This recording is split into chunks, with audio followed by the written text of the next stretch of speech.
যে আন্দোলন শুরু করেছি আজ পর্যন্ত একাধারে অবরোধ শুরু হচ্ছে, সমাবেশ হচ্ছে। তো আমরা চাচ্ছি সাম্য হত্যার বিচার হোক। যদি সাম্য হত্যার বিচার না হয় তাহলে আমরা রাজপথ ছাড়বো না। এর চেয়ে ভয়ঙ্কর রূপে আমরা রাজপথ দখল করব এবং রাজপথে থাকবো। আর আমাদের দেখেন, একটা ক্যাম্পাস হচ্ছে নিরাপদ আশ্রয়স্থল। এই ক্যাম্পাসে আঘাত হানা তো দূরের কথা, মৃত্যু কিভাবে হতে পারে? আমরা সেখানে সাধারণ জনগণ বা যারা বাবা মা আছে তারা কিভাবে স্টুডেন্টের নিরাপত্তা নিশ্চিত করবে একটা ক্যাম্পাসে?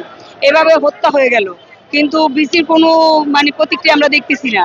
তার উচিত ছিল আমাদের সাথে বা ওনার এটার জন্য সাম্য হত্যার প্রতিবাদ করা বা তাকে এখানে সুষ্ঠু আইনের আওতায় এনে খুনিদের বিচার ব্যবস্থা করা। তো সেটা হচ্ছে না। আমরা দিনের পর দিন আন্দোলন সংগ্রাম করছি, রাজপথে আছি, কিন্তু এখন পর্যন্ত তার কোনো প্রতিক্রিয়া দেখছি না। আশা করি আমাদের এই সাম্য হত্যার যে বিচার সেটা খুব দ্রুত করবেন।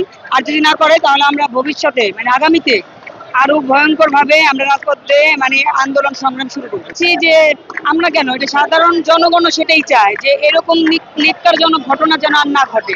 কারণ একটা স্টুডেন্ট যদি ক্যাম্পাসে নিরাপদ না থাকে তাহলে কিভাবে একটা বাবা মা তার সন্তানকে ক্যাম্পাসে রাখবেন? কিভাবে সে এখানে থাকবে? আপনারা সেটা বলেন। তো আমরা আশা করব সাম্যর সাথে যেটা হয়েছে সেটা যেন আর কোনো স্টুডেন্টের সাথে না ঘটে, সেই দিকে প্রশাসনের দৃষ্টি আকর্ষণ।